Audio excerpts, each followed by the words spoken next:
mw'ijuru ico gihugu kizobamwo abera gusa nta munyabyaha uzohonyoramwo muri ico gihugu ciza kizohonyoramwo abamwizeye. Hari igihugu ciza Yesu yaduteguriye mw'ijuru ico gihugu kizobamwo abera gusa nta munyabyaha uzohonyoramwo muri ico gihugu ciza kizohonyoramwo abamwizeye. Isuzume mu vyo ukora vyose urabe ko utunganye hamwe Yesu yozizisa urabe ko twasigara nshuti yanje ukwiye kwitegura kuko utomenya umunsi nisa umwami Yesu yagarukira ugasanga urarimbutse.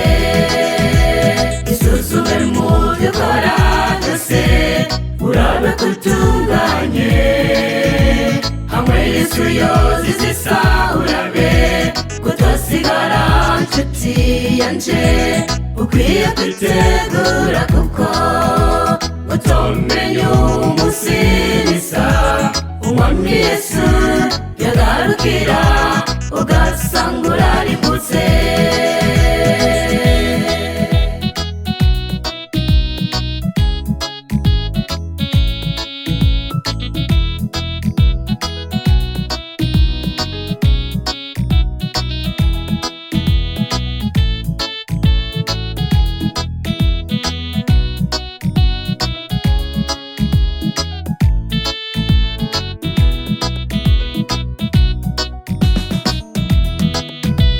Birababaje kubona umukristo mu rusengero azinduka kare kare aje gupinza bagenzi we, abandi nabo bakaza gufatiranira ibibanza ariko imbere y'Imana buri wese azobaza ivye.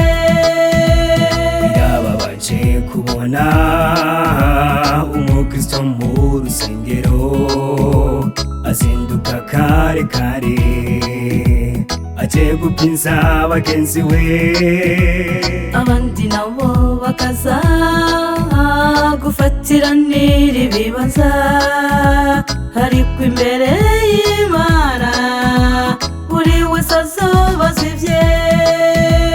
Isuzume mu vyo ukora vyose urabe ko utunganye hamwe Yesu yozizisa urabe ko twasigara nshuti yanje ukwiye kwitegura kuko utomenya umunsi nisa umwami Yesu yagarukira ugasanga urarimbutse.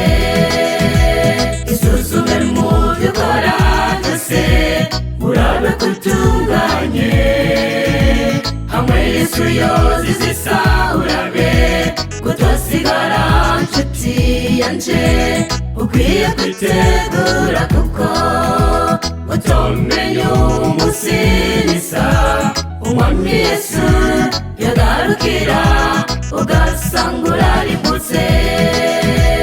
Isuzume mu vyo ukora vyose urabe ko utunganye hamwe Yesu yozizisa urabe ko twasigara nshuti yanje ukwiye kwitegura kuko utomenya umunsi nisa umwami Yesu yagarukira ugasanga urarimbutse.